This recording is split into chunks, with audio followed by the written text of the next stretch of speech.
अस्सलाम वालेकुम जी, सुनाओ की हाल चाल है? ठीक हो? उम्मीद है तुसीं खैरियत नाल हो। माल आया ते मैं चलना अंबां वाले कोल पता करना यार, अचार बनाना सीगा ते ओह् चलना ओह्दे कोल रेट शेट, मैं क्या पुछ लवां कोई अंब लै लेइए। ते चलो आओ तुसीं भी साढ़े नाल जाने हैं, रेट शेट की करदा कोई, किस तरह अंब उन्हां कोल लै लेइए, हिसाब किताब हो जावे। चलो जी असीं आए हैं अंब अचार वास्ते लैन वास्ते, भाई कोल आए हैं अचार पवाउण वास्ते अंब, ठीक है ना। तुहानूं दिखाने हैं, भाई ने रेहड़ी लाई है अंबां दी। ਇਹ ਦੇਖੋ ਹੁਣ ਤੁਹਾਡੀ ਭਾਈ ਨਾਲ ਵੀ ਮੁਲਾਕਾਤ ਕਰਾਨੇ ਆ। ਇਹ ਭਾਈ ਅੰਬ ਕੱਟ ਕੇ ਵੀ ਦੇ ਰਿਹਾ। ਹਾਂਜੀ ਭਾਈ ਸਾਹਿਬ ਕੀ ਹਾਲ ਚਾਲ ਆ? ठीक है जी। ਇਹ ਕਿਸ ਤਰ੍ਹਾਂ ਦੇ ਰਹੇ ਹੋ ਕਿਲੋ ਭਾਜੀ?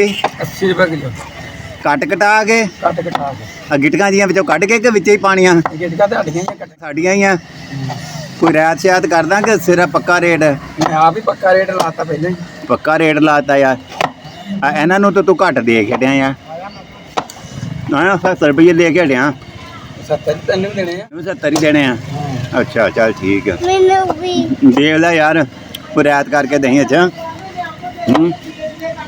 ਚੱਲ ਵੀ ਹੁਣ ਆ ਜੀ ਉੱਥੇ, ਠੀਕ ਆ, ਮੈਂ ਇੰਤਜ਼ਾਰ ਕਰਾਂ ਤੇਰਾ। आ जाओ। ਚਲੋ ਉੱਥੇ ਆ ਜਾ ਫਿਰ ਅੰਬ ਲੈਨੇ ਤੇਰੇ ਕੋਲੋਂ। ਭਾਈ ਨੂੰ ਕਹਿਣ ਆਇਆ ਮੈਂ ਕਿਹਾ ਯਾਰ ਅੰਬ ਦੇ ਦੇ। ਅੰਬ ਭਾਈ ਲੈ ਕੇ ਆਇਆ ਤੇ ਅਚਾਰ ਪਾ ਲਈਏ। ਮੈਂ ਕਿਹਾ ਮੁੜ ਕੇ ਬਾਹਰ ਸੌਦੀ ਵਾਲੇ ਵੀ ਮੰਗਣ ਲੱਗ ਪੈਂਦੇ ਅਚਾਰ ਭੇਜ ਦਿਓ, ਤੇ ਮੈਂ ਕਿਹਾ ਚਲੋ ਇੱਥੇ ਪਾ ਲਈਏ ਫਿਰ ਇਹਨਾਂ ਨੂੰ ਕਿਤੇ ਜ਼ਰੂਰਤ। ਚਲੋ ਠੀਕ ਹੈ ਜੀ, ਜੁੜੇ ਰਹੋ ਸਾਡੇ ਨਾਲ ਇਨਸ਼ਾਅੱਲਾ। ਜੀ ਹਾਂਜੀ ਹਾਂਜੀ ਮਾਸ਼ਾਅੱਲਾ ਮਾਸ਼ਾਅੱਲਾ। ਇਹ ਲੋਕ ਨਿਆਣੇ ਖੜੇ ਨੇ ਭਾਈ ਦੇ ਕੋਲ ਅੰਬ ਲੈਣ ਵਾਸਤੇ। ਲਓ ਜੀ ਭਾਈ ਹੁਣੀ ਨਾ ਅੰਬ ਕੱਟਦੇ ਪਏ ਨੇ। ਲੈ 10 ਕਿਲੋ ਅੰਬ ਭਾਈ ਇਹਨਾਂ ਕੋਲੋਂ। ਲੇਕਿਨ ਗੱਲ ਦੁਬਾਰਾ ਕਰਨ ਦਾ ਮਕਸਦ ਇਹ ਸੀ ਕਿ ਭਾਈ ਸਾਹਿਬ ਦਾ ਦੇਖੋ ਬਾਜ਼ੂ ਵੀ ਸਹੀ ਤਰ੍ਹਾਂ ਕੰਮ ਨਹੀਂ ਕਰ ਰਿਹਾ, ਫਿਰ ਵੀ ਮਿਹਨਤ ਕਰ ਰਿਹਾ ਹੈ। ਹੌਸਲਾ ਨਹੀਂ ਭਾਈ ਨੇ ਛੱਡਿਆ। ਭਾਈ ਨੇ ਦੱਸਿਆ ਕਿ ਸਿਲੰਡਰ ਜਿਹੜਾ ਫਟ ਗਿਆ ਸੀ ਤੇ ਮੈਂ ਬਹੁਤ ਬੁਰੀ ਤਰ੍ਹਾਂ ਜ਼ਖਮੀ ਹੋ ਗਿਆ ਸੀ, ਲੇਕਿਨ ਇਸ ਦੇ ਬਾਵਜੂਦ ਅੱਲਾਹ ਪਾਕ ਨੇ ਇਹਨੂੰ ਹਿੰਮਤ ਦਿੱਤੀ ਹੈ।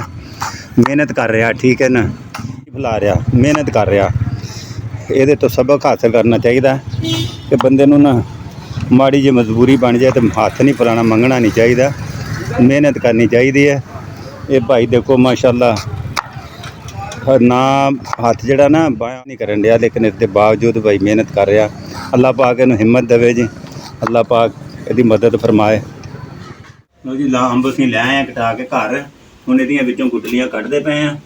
ਗੁਟਲੀਆਂ ਕੱਢ ਵਾ ਧੋ ਕੇ ਅਸੀਂ ਫਿਰ ਇਹਨਾਂ ਨੂੰ ਬਾਹਰ ਧੁੱਪੇ ਪਾ ਕੇ ਵੀ ਆਉਣਾ। ਇਹ ਹੁਣ ਇਹ ਧੋ ਰਹੇ ਬਾਹਰ ਅਸੀਂ ਧੋ ਕੇ ਤੇ ਫਿਰ ਤੁਹਾਨੂੰ ਦਿਖਾਉਂਦੇ ਆ ਕਿ ਛੱਤ 'ਤੇ ਇਹਨਾਂ ਨੂੰ ਬਾਹਰ ਪਾਉਣਾ ਮੈਂ ਇਹਨਾਂ ਨੂੰ, ਫਿਰ ਤੁਹਾਨੂੰ ਮੁਲਾਕਾਤ ਕਰਨੇ ਬਾਹਰ।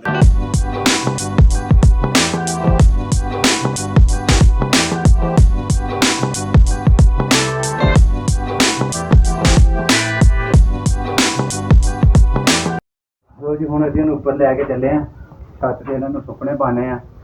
ਧੋ ਲਏ ਅਸੀਂ ਹੁਣ ਇਹਨਾਂ ਨੂੰ ਖੁਸ਼। ਲਓ ਜੀ ਇਹਨਾਂ ਨੂੰ ਹੁਣ ਪਾਉਣੇ ਆ ਖੁਸ਼ ਕਰਨ ਵਾਸਤੇ ਧੁੱਪ 'ਤੇ। ਫਿਲਹਾਲ ਤਾਂ ਇਹ ਲੱਗੀ ਪਈ ਹੈ, ਲੇਕਿਨ ਮੌਸਮ ਵੀ ਗੜਬੜ ਹੋਣ ਡਿਆ। ਇੱਧਰ ਬੱਦਲ ਵੀ ਚੜਿਆ ਪੈਣਾ। ਬੱਦਲ ਵੀ ਦਿਖਾਓ ਇਹਨਾਂ ਨੂੰ, ਉਹ ਕਿੰਨਾ ਚੜਿਆ ਇੱਧਰ। ਉਹ ਦੇਖੋ ਇੱਧਰ ਸਾਰੀ ਕਾਲੀ ਘਟਾ ਚੜੀ ਹੈ। ਫਿਲਹਾਲ ਤਾਂ ਪਾ ਦਿੱਤਾ ਇਹਨੂੰ। ਅੱਗੇ ਦੇਖੋ ਅੱਲਾਹ ਪਾਕ ਦੀ ਜ਼ਾਤ ਜੋ ਬਿਹਤਰ ਕਰੇ ਜੀ।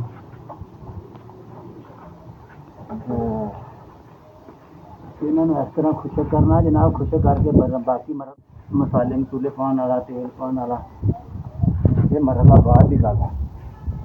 ਉਹ ਵੀ ਜ਼ਿੰਦਗੀ ਲਈ ਤੇ ਤੁਹਾਨੂੰ ਦਿਖਾਵਾਂਗੇ। ਬਹਰਹਾਲ ਤੇ ਅਸੀਂ ਤਾਂ ਇਹ ਮਰਹਲਾ ਦਿਖਾ ਰਹੀ ਹੈ ਖੁਸ਼ਕ ਹੋਣ ਵਾਲਾ ਜਿਹੜਾ ਕਰਨ ਵਾਲਾ ਇਹਨੂੰ।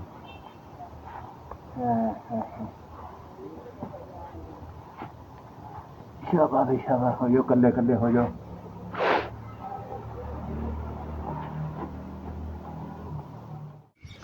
ਦੋਸਤੋ ਧੁੱਪ ਬੜੀ ਸੋਹਣੀ ਨਿਕਲੀ ਸੀ, ਅੰਬ ਪਾਏ ਸੀ ਸੁੱਕਣੇ, ਤੇ ਅਸੀਂ ਕਿਹਾ ਸੀ ਚਲੋ ਤੁਹਾਨੂੰ ਦਿਖਾਵਾਂ ਨਾ। ਖਰਾਬ ਹੋ ਗਿਆ, ਆਂधी ਆ ਗਈ, ਨਾਲ ਬੱਦਲ ਵੀ ਆ ਗਏ, ਇਸ ਕਰਕੇ ਨਾ ਤੁਹਾਨੂੰ ਇਸ ਮੌਸਮ 'ਚ ਫਸ ਗਏ। ਜਲਦੀ ਜਲਦੀ ਚੁੱਕ ਕੇ ਤੇ ਥੱਲੇ ਲੈ ਗਏ ਤਾਂ ਕਿ ਗਿੱਲੇ ਨਾ ਵੀ ਆ ਜੇ ਨਾ, ਗਿੱਲੇ ਹੋਣ ਤੋਂ। ਤੇ ਉਹ ਹੁਣ ਮਸਲਾ ਇਹ ਬਣਿਆ ਯਾਰ, ਬਾਬੇ ਨੇ ਇਹਨਾਂ ਨਾਲ ਕੀ ਕਰੇ। ਬਾਬੇ ਨੇ ਮੈਂ ਕਿਹਾ ਕਿ ਚਲੋ ਟ੍ਰੇਨਿੰਗ ਵੀ ਸਿੱਖ ਲੈਂਦੇ। ਇੱਕ ਸਪੈਸ਼ਲ ਮਾਈ ਲਿਆਂਦੀ ਸੀਗੀ ਅਚਾਰ ਬਣਾਉਣ ਵਾਸਤੇ, ਉਹ ਪਾ ਕੇ ਦਿੰਦੀ ਮਸਾਲੇ ਮਸੂਲੇ ਰਲਾ ਕੇ। ਉਹ ਐਤਕੀ ਮੈਂ ਸਿੱਖ ਲਿਆ, ਦੇਖ ਲਿਆ ਕੀ ਕੀ ਰਲਾਉਂਦੀ ਹੈ।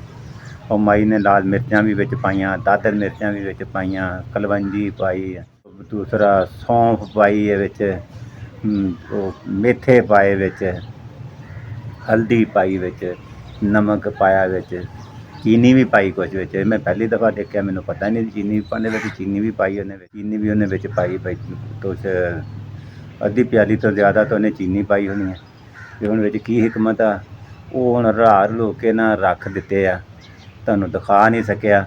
ਹੁਣ ਮੈਂ ਥੱਲੇ ਜਾਣਾ ਅਤੇ ਤੁਹਾਨੂੰ ਦਿਖਾਉਣਾ ਮਿਕਸ ਕਰਕੇ ਨਾ, ਉਹ ਮਾਈ ਕੋਲੋਂ ਨਾ ਜਲਦੀ ਬਣਵਾ ਲਿਆ ਮੌਸਮ ਖਰਾਬੀ ਦੀ ਵਜ੍ਹਾ, ਅਤੇ ਇਸ ਕਰਕੇ ਦਿਖਾ ਨਹੀਂ ਸਕਿਆ ਤੁਹਾਨੂੰ, ਕਿਉਂਕਿ ਬੇਗਾਨੀ ਮਾਈ ਸੀਗੀ, ਅਤੇ ਮੈਂ ਕਿਹਾ ਐਵੇਂ ਕਿਤੇ ਮਹਿਸੂਸ ਨਾ ਕਰ ਜਾਵੇ ਯਾਰ ਵੀਡੀਓ ਬਣਾਵਾਂ, ਇਸ ਕਰਕੇ ਉਹਨੂੰ ਵੀਡੀਓ 'ਚ ਲਿਆ ਨਹੀਂ ਹੈ।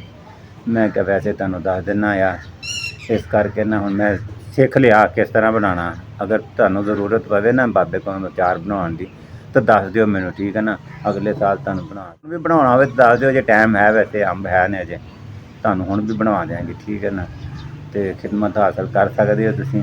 ਹੁਣ ਮੈਂ ਥੱਲੇ ਜਾਣਾ, ਤੁਹਾਨੂੰ ਦਿਖਾਉਣਾ ਵੀ ਆ ਅਚਾਰ ਜਨਾਬ ਮਿਕਸ ਹੋਇਆ, ਅਤੇ ਇੱਥੇ ਤਾਂ ਮੈਂ ਹੁਣ ਆਇਆ ਸੀ, ਮੈਂ ਕਿਹਾ ਯਾਰ ਬੜਾ ਹਿਸਾਬ ਕਿਤਾਬ ਹੀ ਦਾ ਕਰਕੇ ਨਾ, ਅਤੇ ਠੀਕ ਹੁਣ ਚੱਲਣਾ ਥੱਲੇ, ਮੈਂ ਤੁਹਾਨੂੰ ਦਿਖਾਉਣਾ ਕਿਸ ਤਰ੍ਹਾਂ ਮਿਕਸ ਕਰਕੇ ਗਈ ਹੈ ਚਾਰ ਮਿਕਸ ਕਰ। ਲਓ ਜੀ ਚਾਰ ਇਹ ਦੇਖੋ ਬਾਲਟੀ 'ਚ ਪਾ ਲਿਆ ਵਾ, ਮਿਕਸ ਕਰਕੇ ਨਾ ਮਸਾਲੇ ਪਾ ਕੇ ਇਹਦੇ ਵਿੱਚ ਰੱਖ ਲਿਆ। ਹੁਣ ਇਹ ਬਾਲਟੀ ਮਾਸ਼ਾਅੱਲਾ ਅੱਧੀ ਕੁ ਹੋ ਹੀ ਗਈ, ਅੱਧੀ ਤੋਂ ਜ਼ਿਆਦਾ ਹੋ ਹੀ ਗਈ ਹੈ। ਅਤੇ ਹੁਣ ਇਹਦੇ 'ਚ ਨਾ 2 ਦਿਨ ਬਾਅਦ ਜਾ ਕੇ ਤੇਲ ਪਾਉਣਾ, ਤਾਂ ਕਿ ਇਹਦਾ ਜਿਹੜਾ ਪਾਣੀ ਪੂਣੀ ਨਿਕਲਣਾ ਨਾ ਨਿਕਲ ਜਾਵੇ। ਫਿਰ ਇਹਦੇ 'ਚ ਤੇਲ ਪਾਵਾਂਗੇ, ਤੇਲ ਬੁਝਾਉਣ, ਤੇਲ ਦੇ ਵਿੱਚ ਨੰਗੀਆਂ ਨਾ ਰਹਿਣ, ਤੇਲ ਵੀ ਕਾਫੀ ਸਾਰਾ ਪਾਉਣਾ ਪੈਂਦਾ ਇਹਦੇ ਵਿੱਚ। ਅਤੇ ਮੈਂ ਕਿਹਾ ਚਲੋ ਇਹ ਵੀ ਤੁਹਾਨੂੰ ਦਿਖਾ ਹੀ ਦੇਵਾਂ। ਹੁਣ ਮਿਕਸ ਹੋਇਆ ਵੀ, ਇਹ ਦੇਖੋ ਹੁਣ ਮਾਸ਼ਾਅੱਲਾ ਬਾਅਦ 'ਚ ਇਹਦਾ ਕੀ ਹਾਲ ਆਇਆ, ਅਤੇ ਫਿਰ ਦੇਖਾਂਗੇ ਕੀ ਬਣਦਾ ਇਹਦਾ। ਬਹਰਹਾਲ ਤੇ ਇੱਥੇ ਹੀ ਇੰਨਾ ਕੁ ਕੰਮ ਹੋ ਗਿਆ, ਇਹ ਤੁਹਾਨੂੰ ਦਿਖਾ ਦਿੱਤਾ। ਇਹਨੂੰ ਹੁਣ ਦਿੰਦੇ ਢੱਕ ਜਨਾਬ, ਕਿਉਂਕਿ ਇਹਨੂੰ ਬੰਦ ਕਰਕੇ ਰੱਖਣਾ। ਲੈ ਵੀ ਦੋਸਤੋ ਅਚਾਰ ਤਾਂ ਤੁਹਾਨੂੰ ਦਿਖਾ ਦਿੱਤਾ ਆ, ਹਿਸਾਬ ਕਿਤਾਬ ਅਚਾਰ ਵਾਲਾ। ਅਤੇ ਮੌਸਮ ਅਜੇ ਵੀ ਅਬਰਾ ਲੂ ਦੀ ਆ, ਮੌਸਮ ਹੋਇਆ ਖਰਾਬ ਅਜੇ ਵੀ, ਅਤੇ ਠੀਕ ਆ। ਮੈਨੂੰ ਦਿਓ ਇਹਦੇ ਨਾਲ ਹੀ ਇਜਾਜ਼ਤ।